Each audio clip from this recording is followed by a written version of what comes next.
Las 7 iglesias descritas en los capítulos 2 y 3 del libro de Apocalipsis eran iglesias reales en el tiempo de Juan.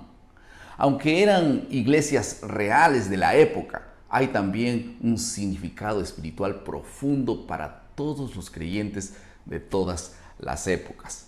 Pero el propósito principal es usar las 7 iglesias para poder visualizar 7 diferentes periodos de toda la historia de la iglesia y los mensajes y las enseñanzas para cada tiempo. La semana pasada ya hablamos sobre la iglesia de Éfeso. Ahora vamos a hablar sobre las 6 iglesias restantes. Y vamos a hacer lo siguiente.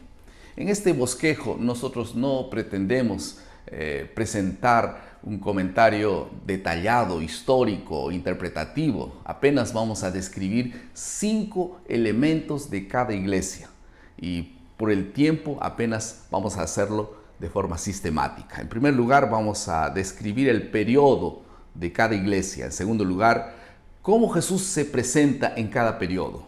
En tercer lugar, un elogio para esta iglesia, una exhortación en cuarto lugar y finalmente una promesa. ¿Todo bien? Entonces vamos a la segunda iglesia del libro de Apocalipsis, que es la iglesia de Esmirna.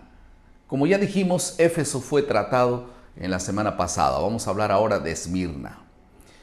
¿Cuál es el periodo de la iglesia de Esmirna? Representa la iglesia desde el año 100 hasta el año 313. Y específicamente nosotros hemos visto los 10 años de persecución del año 303 al 313, que fueron días de intensa persecución promovidos por el emperador Diocleciano. ¿Cómo Jesús se presenta aquí en este libro? En el libro de Esmirna. Apocalipsis capítulo 2 versículo 8 dice que el primero y el último que fue muerto y revivió. Está hablando de Jesús. Ahora un elogio. Apocalipsis 2, 9 dice: conozco tu tribulación, tu pobreza, pero tú eres rico. Está hablando de una iglesia sufrida y espiritualmente rica. Una exhortación. La iglesia de Esmirna es la única que no tiene una reprobación. Qué lindo, ¿no? Y una promesa. Apocalipsis 2, 11 dice: el que venciere no sufrirá daño de la segunda muerte. Estamos y sabemos de qué se trata esto. La tercera iglesia es la iglesia de Pérgamo. Y el periodo de la iglesia de Pérgamo representa la iglesia desde el año 313 hasta el año 538 después de Cristo. Y en este periodo la declinación y la apostasía aumentaron rápidamente. ¿Cómo Jesús se presenta en este periodo? Apocalipsis 2, 12 dice: el que tiene la espada aguda de 2 filos. Está hablando de la palabra de Dios. Un elogio para esta iglesia. Apocalipsis 2, 13. Retienes mi nombre y no has negado mi fe. Es para pensar. Y una exhortación, una reprensión para esta iglesia. Apocalipsis 2, 14 dice: aceptas las falsas doctrinas. Y finalmente una promesa. Al vencedor, dice Apocalipsis 2:17, le daré a comer del maná escondido y le daré una piedrecita blanca, y en la piedrecita blanca estará escrito un nuevo nombre, un nombre nuevo. Amén. La cuarta iglesia ahora es la iglesia de Tiatira. ¿Cuál es el periodo de esta iglesia? Representa a la iglesia desde el año 538 hasta el 565 después de Cristo. Es el periodo de la tenebrosa Edad Media. ¿Cómo Jesús se presenta aquí en esta iglesia? Apocalipsis 2:18 dice que el Hijo de Dios, dice, tiene sus ojos como llamas de fuego. ¿Cuál es el elogio para esta iglesia? Apocalipsis 2:19 dice: yo conozco tus obras y tu amor y tu fe y servicio y tu paciencia, y tus obras postreras son más que las primeras. ¡Qué bendición! Una exhortación para esta iglesia. Apocalipsis 2:20 dice: pero tengo unas pocas cosas contra ti. Dice, que toleras, que es la mujer de Jezabel. Hay un contexto, ustedes van a poder explicar esto. Una promesa. Apocalipsis 2:26 dice: al que venciere y guardare mis obras hasta que llegue el fin, yo le daré autoridad sobre las naciones. Amén. Ahora vamos a hablar sobre la quinta iglesia, la iglesia de Sardis. Sardis significa lo que resta. Y el periodo de esta iglesia es de 1565 a 1740 después de Cristo. Era la época de la creciente ola de racionalismo. ¿Cómo Jesús se presenta aquí? Apocalipsis, el capítulo 13, el versículo 1, dice: el que tiene los 7 espíritus de Dios y las 7 estrellas, el número perfecto. Un elogio para esta iglesia. Apocalipsis 3:4 dice: tienes unas pocas personas en Sardis que no han manchado sus vestiduras y andan conmigo en vestiduras blancas porque son dignas. Qué bendición realmente. Una exhortación para esta iglesia. Apocalipsis 3:1 dice: yo conozco tus obras, que tienes nombre, que vives y estás muerto. Terrible, ¿no? Ahora, una promesa para esta iglesia. Apocalipsis 3:5 dice: el que venciere será vestido de vestiduras blancas y no borraré su nombre del libro de la vida. Amén. Ahora vamos a la sexta iglesia, la iglesia de Filadelfia.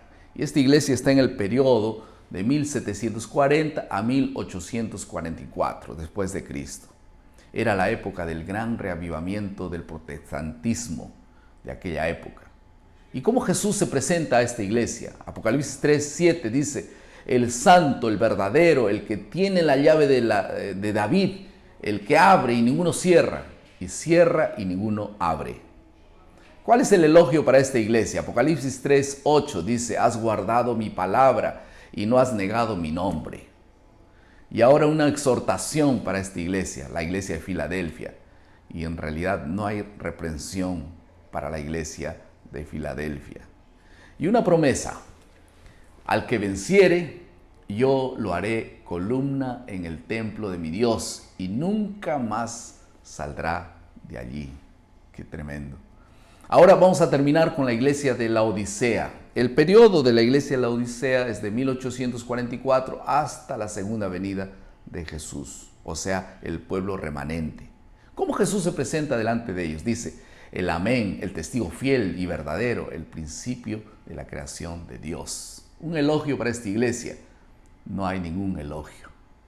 Y eso es muy triste realmente. En cuarto lugar, una exhortación. En Apocalipsis capítulo 3, versículo 17 dice: porque tú dices, yo soy rico y me he enriquecido y de ninguna cosa tengo necesidad. Y no sabes que tú eres un desventurado, miserable, pobre, dice la Biblia, ciego y desnudo. Por eso le da el remedio adecuado. ¿Cuál fue la promesa a esta iglesia? Apocalipsis 3, 21 dice: al que venciere, le daré que se siente conmigo en mi trono. Amén por esto.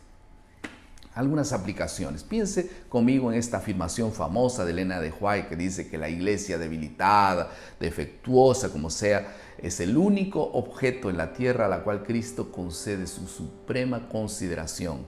Él vela constantemente y con solicitud por ella y la fortalece con su Espíritu Santo, a pesar de todos sus defectos. Ahora, lo que más me gustó de todo es Apocalipsis 3:20, donde Jesús aparece golpeando la puerta. Y esto nos enseña que Él está más que dispuesto a entrar. Basta abrir la puerta del corazón y entonces todo estará bien, todo cambiará. Y entonces todos heredaremos las promesas que Él hizo a todos los periodos de las iglesias en todos los tiempos. Que Dios te bendiga, que Dios te dé un corazón sabio, un corazón dispuesto a recibir las enseñanzas, las reprensiones también y las promesas que Dios nos da. Vamos a orar. Querido Padre, muchas gracias por tu palabra. Bendice, Señor, a aquellos fieles que abren la puerta y se colocan a disposición de Dios a pesar de todas las cosas que puedan ocurrir a su alrededor. Danos ese espíritu fiel cada día. En el nombre de Jesús. Amén. Muchas gracias por estar con nosotros una vez más. Recuerden nuestro lema: maná cada uno, cada día, cada mañana es alimento para la vida. Que Dios te bendiga.